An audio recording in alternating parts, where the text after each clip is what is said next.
UP चुनाव के दूसरे चरण की 55 सीट 70 विधानसभा सीटों के लिए थम गया चुनावी शोर। 14 फरवरी को डाले जाएंगे वोट। 7 बजे से शाम 6 बजे तक होगा मतदान।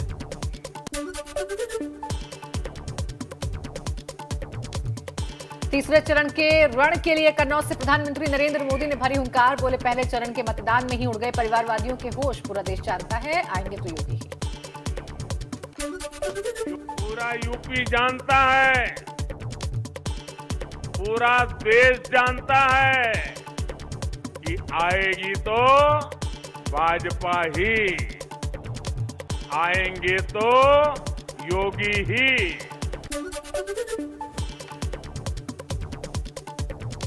तीसरे चरण के चुनाव से पहले भी जारी है गर्मी वाले बयान पर घमासान। अखिलेश बोले, पहले चरण में उतरी भाजपा की गर्मी, दोबारा सत्ता में बीजेपी अगर आई तो ना संविधान बचेगा ना लोकतंत्र।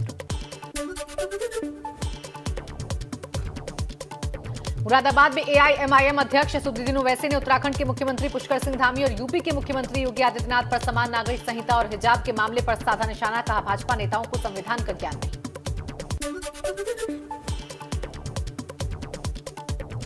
मेरठ में पहले चरण के मतदान के दिन सपा प्रत्याशी अदिल चौधरी के सपा नेता विपिन मनोठिया की पिटाई के मामले ने तूल पकड़ लिया है। मेरठ में गुंडई के विरोध में वाल्मीकि समाज ने महापंचायत की। सोमवार को प्रदेश भर में सफाई व्यवस्था ठप करने का भी ऐलान किया। आरोपियों की गिरफ्तारी और गंभीर कार्रवाई की मांग है।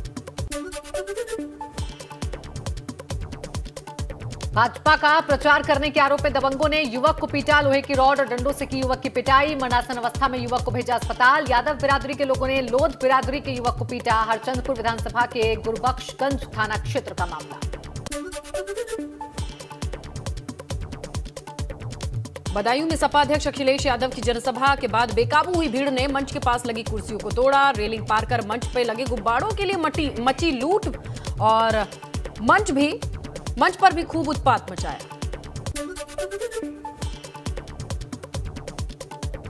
गोंडा से बीजेपी सांसद ने हिजाब मुद्दे पर बोलते हुए कहा कि ये तालिबानी सोच है, लेकिन अफसोस तब होता है कि उनके पक्ष में प्रियंका गांधी खड़ी होती हैं। भाजपा सांसद ब्रजेश भूषण शरण सिंह से ने कहा, जिन्ना चले गए लेकिन अपनी विचारधारा छोड़ गए। बोले, जनता योगी और मोदी के साथ है।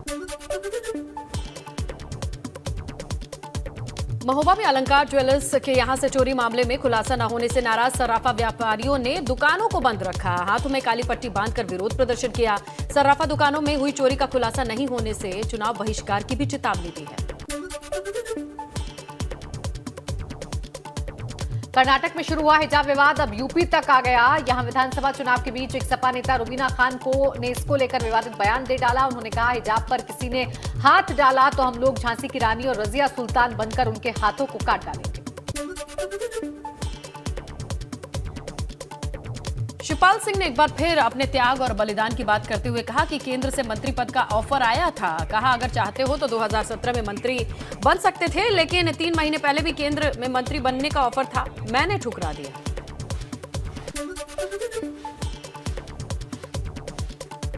हाथरस विधानसभा क्षेत्र के गांव नगला अलिया के ग्रामीणों ने चुनाव बहिष्कार का किया ऐलान। गांव से 2 किलोमीटर दूर मतदान केंद्र बनाए जाने से नाराज ग्रामीणों की गांव में ही मतदान केंद्र बनाए जाने की मांग को लेकर मतदान अधिकारियों ने नहीं किया पूरा। गांव में चुनाव बहिष्कार के लगाए गए बैनर। उत्तराखंड चुनाव से पहले सीएम पुष्कर सिंह धामी का बड़ा बयान। सभी नागरिकों के लिए समान हो कानून। नई सरकार के गठन के बाद यूनिफॉर्म सिविल कोड पर ड्राफ्ट तैयार करने का वादा किया। देवरिया के रुद्रपुर विधानसभा में सपा से टिकट कटने पर प्रत्याशी प्रदीप यादव के निकले आंसू। कहा, 2 दिन पहले सपा ने टिकट का किया था ऐलान। कल देर रात मेरा टिकट काटकर रामभुआल निषाद को दे दिया टिकट।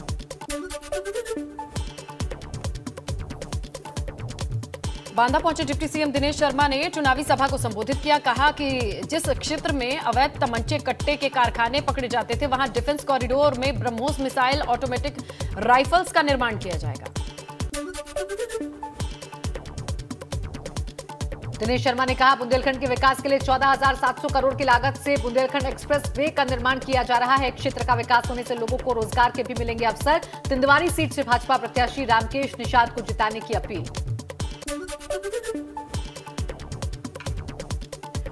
दिनेश शर्मा ने कहा कि इस समय बुंदेलखंड में बीजेपी की बयार चल रही है। कहा कि सारे दल मिलकर भी बीजेपी का मुकाबला नहीं कर पाएंगे। दिनेश शर्मा कहते हैं कि पिछली बार की तरह इस बार भी बुंदेलखंड की 19 सीटें हम जीतेंगे।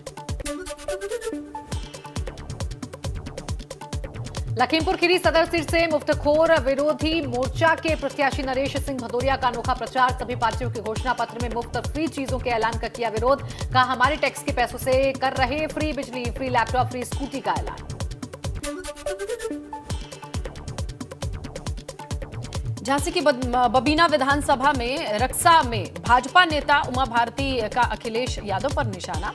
सपा अध्यक्ष के सपने पर तंज कसते हुए कहा उन्हें भी सपना आया कि सपा का इतना आतंक है, मां कहती है बच्चा सो जा वरना सपा का गब्बर आ जाएगा। मेरा आतंक इतना है कि बच्चा जब रात में रोता है तो मां कहती है बेटा सो जा नहीं तो गब्बर आ जाएगा। तो मुझे लगा कि पूरे उत्तर प्रदेश का वोटर कह रहा है कि हे भैया जल्दी चलो भाजपा को वोट डालो कहीं समझ।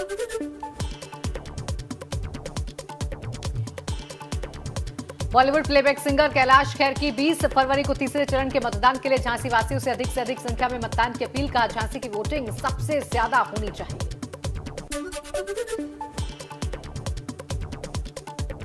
मतदान प्रतिशत बढ़ाने के लिए जिला निर्वाचन अधिकारी की अनोखी पहल। धर्मगुरुओं के साथ जिला कलेक्ट्रेट की बैठक हुई है। धर्मगुरुओं को मतदान प्रतिशत बढ़ाने के लिए शपथ दिलाई गई है। शादी समारोह से लेकर नमाज के बाद लोगों को मतदान करने की शपथ दिलाई जाएगी।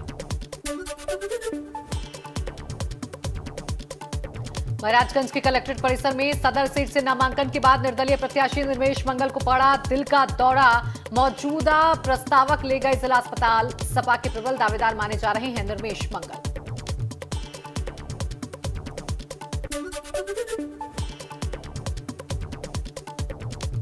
लखनऊ नगर निगम के कारनामे की तस्वीर हुई वायरल। गाड़ी के अंदर गाड़ी चालक की मौजूदगी के बावजूद क्रेन से जबरन उठाई गाड़ी चालक और नगर निगम के बीच हुई जोरदार बहस।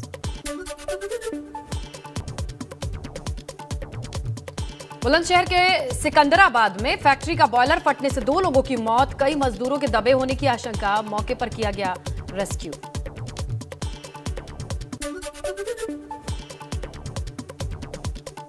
यूपी में सोमवार से खुलेंगे नर्सरी से कक्षा 8 तक के सभी स्कूल। अब नहीं चलेंगे ऑनलाइन क्लासेस। उत्तर प्रदेश में कोरोना वायरस का संक्रमण कम होने के बाद सभी स्कूलों को 14 फरवरी यानी सोमवार से खोलने का प्रदेश सरकार ने लिया बड़ा फैसला।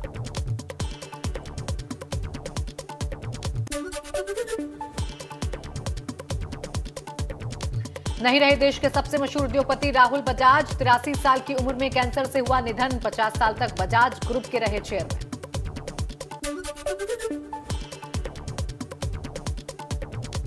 हिजाब मसले पर आया विदेश मंत्रालय का बयान। पाकिस्तान अमेरिका से कहा कि आंतरिक मसलों पर बयानबाजी बर्दाश्त नहीं है। पाकिस्तान ने भारत पर धार्मिक असहिष्णुता, नकारात्मक रूढ़िवादिता, मुसलमानों के खिलाफ भेदभाव का आरोप लगाया था। आईपीएल 2022 के लिए खिलाड़ियों की नीलामी में बेंगलुरु में ये नीलामी चल रही है। शार्दुल ठाकुर अब चेन्नई सुपर किंग्स से नहीं बल्कि दिल्ली कैपिटल से खेलते नजर आएंगे। उन्हें दिल्ली ने 10 करोड़ 75 लाख रुपए में खरीदा। इस बार युजवेंद्र चहल को राजस्थान रॉयल्स ने 6.5 करोड़ रुपए में खरीदा।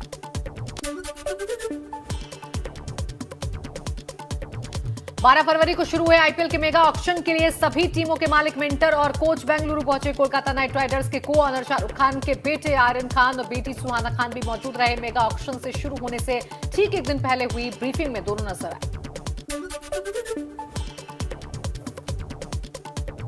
विराट कोहली की फॉर्म को लेकर कप्तान रोहित शर्मा ने कहा क्या विराट को कॉन्फिडेंस की जरूरत है। हम विराट की फॉर्म को लेकर चिंतित नहीं हैं। विराट ने पहले मैच में 8, दूसरे में केवल 18 रन बनाए और तीसरे मैच में वो खाता बिना खोले ही पवेलियन लौट गए थे।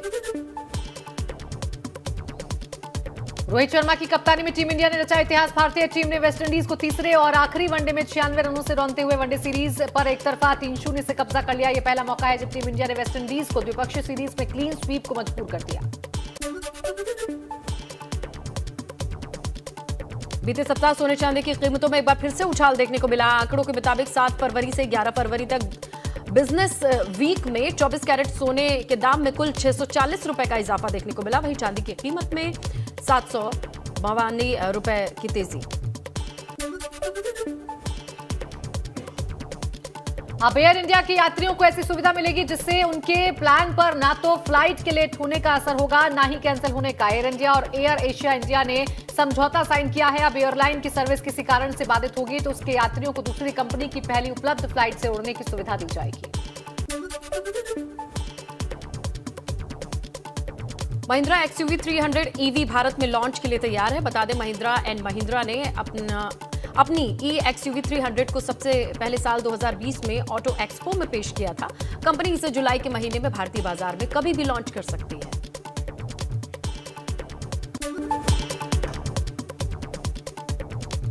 दीपिका पादुकोण की गहराइया के चर्चे हर तरफ हो रहे हैं। फिल्म 11 फरवरी को अमेज़न प्राइम वीडियो पर रिलीज हुई है और इसी के साथ ऑनलाइन लीक भी हो गई। गहराइया से पहले अक्षय कुमार की अतरंगी रे भी हो चुकी है लीक का शिकार। एक ज्योतिषी ने दावा किया है कि पुष्पा स्टार अल्लू अर्जुन अपनी जिंदगी के सबसे बेहतरीन फेज में पहुंच गए हैं। करियर को लेकर वो टॉप पर रहेंगे। एक्टर को स्पेशल पूजा हवन कराने की भी सलाह दी है। खबर है कि अल्लू अर्जुन फार्म हाउस पर पूजा की प्लानिंग भी कर रहे हैं।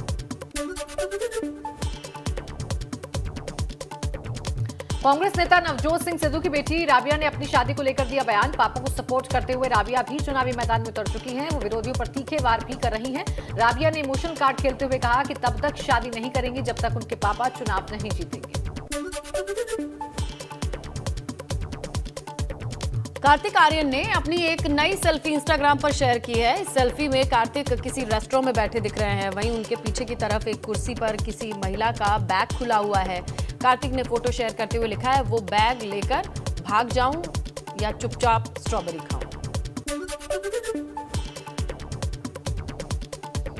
गहराइया एक्ट्रेस और पत्नी दीपिका की ये फिल्म देख ली है और उन्हें ये बहुत पसंद आई है। रणवीर सिंह ने कहा कि मैंने फिल्म देखी और महसूस किया है कि मैं ये नहीं कर पाता, इतनी अच्छी परफॉर्मेंस नहीं दे पाता। कहा दीपिका हर परफॉर्मेंस में जान डाल देती है।